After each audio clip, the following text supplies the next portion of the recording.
Oriunde voi predica, le voi spune oamenilor că cea mai importantă zi este astăzi.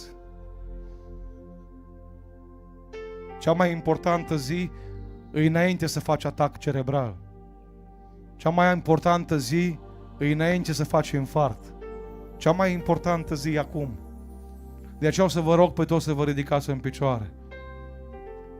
Dacă este cineva în această seară aici care încă nu s-a pocăit, nu a avut un moment clar, decisiv, notat în calendarul inimii lui când să se predea lui Hristos și-a înțeles astăzi că Hristos a plătit pentru păcatele noastre și a murit în locul nostru și vrea să se pocăiască astăzi, acum, aici, și vrea să vină în față, în timp ce fratele Ionuț cântă, 4 minute vă mai rețin, în timp ce fratele Ionuț cântă, vă chem pe cei care vreți să vă pocăiți astăzi, să veniți aici în față. Faptul că vii aici în față înseamnă că mărturisești public, că crezi în Hristos, crezi în jertfa Lui. Ne vom ruga pentru tine, vom plânge împreună cu tine și vei pleca acasă pocăit.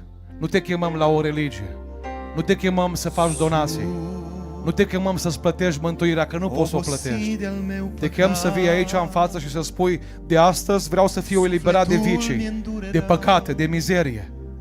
Ați observat unde se pronunță numele lui Hristos, demonii fug. Ați observat că unde e Hristos prezent, începe o trezire? Doamne, fă o trezire în fiecare inimă. Haideți aici în față. Mă bucur pentru curajul vostru, mă bucur pentru dorința voastră. Mai sunt și alte persoane. Îndrăzniți. La crucea de la Golgota, la Hristos vă chem. La o viață nouă. Ne numim creștini, dar trebuie să se vadă și în viața noastră că suntem creștini. Auziți, sfințește-mi, Doamne, ființa mea, sfințește, Doamne, viața mea. Ai ascultat Evanghelia în seara aceasta și te întreabă Hristos: nu vrei să te pocăiești? Îndrăznește, nu te opri la mijlocul rândului. Îndrăznește și spune: Doamne, e seara mea. Nu te chem să vii la mine, te chem să vii la Hristos. E singurul fără păcat, e singurul care mântuiește. Dacă mai este cineva. Și de ce nu-ți merge familia? Și de ce sunt abuzuri în România? Din 3 căsătorii, 2 divorțează, oameni buni. Am avut 3000 de căsătorii luna trecută și 2800 de divorțuri. Avem avorturi la 5 minute în România. Știți de ce? Că lipsește Hristos din multe inimi, lipsește Hristos din multe case. Cheamă-L pe Iisus în familia ta și nu o să mai fie divorț. Cheamă-L pe Hristos în viața ta și nu o să mai fie înjurături, nu o să mai fie abuzuri. Cheamă-L pe Hristos, că degeaba porți crucea la gât când tu înjuri și blestem.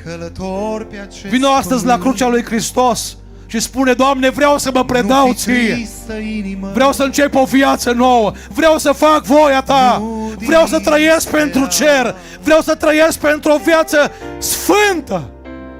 Vrei asta? E strofa a doua a cântării. Mai 2 minute. Încă 2 minute vă mai aștept. Dacă mai este cineva. Nu-ți facem spectacol. Nu vreau 500 în față, dar vreau cine vine în față să vină decis pentru Dumnezeu. Sângele de la Calvară încă curge, încă curățește. Ai încercat cu țigări să fii fericit și n-ai reușit. Ai încercat cu băutură, cu curvie, cu pornografie, cu toate duhurile, cu toate păcatele. Vino la Hristos, El te curăță, te iartă, te sfințește. Și o să ai pace, și o să ai fericire. Vino la Iisus. Sunt aici oameni ai lui Dumnezeu, păstori, care se vor ruga împreună cu tine. Noi nu putem ierta păcatele. Hristos poate ierta păcatele. Lucrează, Doamne, prin Duhul Tău cel Sfânt. Pune pe fugă demonii. Eligalobre laro veromena velis. Fă-ți numele de slavă. Desleagă-te de vicii. Desrobește Tu. Nu Fecioara Maria, nu Paraschiva. Hristos! Hristos mântuie și iartă! Și pune demonii pe fugă! Nu te lăsa înșelat! Nu te lăsa înșelat! Ziua asta va fi de mărturie pentru Mădârja! Ne-a spus cuie pe stradă să ne ajungem aici! O primit Hristos cuie în mâini și am ajuns aici! Pentru că vă iubim! Că Dumnezeu vă iubește! Vino la Iisus! Vino la Hristos! Vino la Calvar! Vino și spune, Doamne, vreau o viață nouă. Nu te mântuie religia. O să fie penticostali în iad, și ortodoxi, și adventiști. Dar în cer o să fie numai pocăiți. Pocăiește-te în seara aceasta. În seara ta. Nu-ți juca sufletul la zaruri. Nu-ți juca veșnicia la cărți. Spune, Doamne, îți dau viața mea. Asta vrea diavolul, să te înșele, să spune că e schimbat. Nu, în seara asta Hristos te schimbă. Mai cântăm cor o singură dată. O singură dată cor. Dacă mai este cineva care vrea să fie mântuit, care vrea să fie atins, iertat, salvat, transformat, vină la Hristos. Vină la Hristos. Nu poți cu faptele tale bune să te mântuiești. Hristos mântuiește și înnoiește și transformă. Rog frații păstori să vină aici în față. Ionuț, mai cântă, te rog, încă de 2 ori corul. Frații păstori, începem să ne rugăm pentru ei. Ionuț, mai cântă de 2 ori corul, că mai sunt câteva persoane. Mai sunt câteva persoane. E seara ta. Te-ai încrezut în oameni și oamenii ți-au întors spatele. Încrede-te în Hristos, e singurul care rămâne. Te-ai încrezut în bani și i-ai pierdut pe toți. Încrede-te în Hristos și n-ai să-L pierzi niciodată. Vino și spune, Doamne, pentru mine a fost predica asta. Pentru mine a fost seara aceasta. A oprit Dumnezeu ploaia ca să nu se împlinească gândul diavolului. A oprit Dumnezeu ploaia și avem o vreme frumoasă. Ce mai putea să facă Dumnezeu? Îți bate inima de 115.000 de ori în 24 de ore. Și nu se uită Dumnezeu cât înjur, cât blastem. Inima ta bate că te iubește Hristos. Și vă iubim și noi în seara asta. O zis Wilkerson, ne puteți tăia în bucăți. Fiecare bucată va striga, Iisus te iubește. Suntem aici pentru salviază. Dumnezeu transformă. Ne rugăm pentru ei. Vă rog să vă rugați și voi. Rugăciune. Trimitem, Doamne, har din cer, dă mângâiere să nu pierd. Primește viața mea în dar, la cruce, la calvar.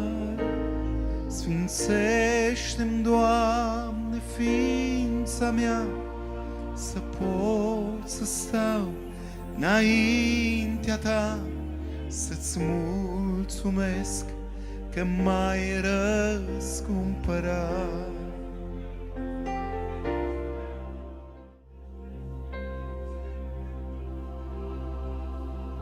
Îți mulțumesc, Doamne, pentru încă o seară minunată.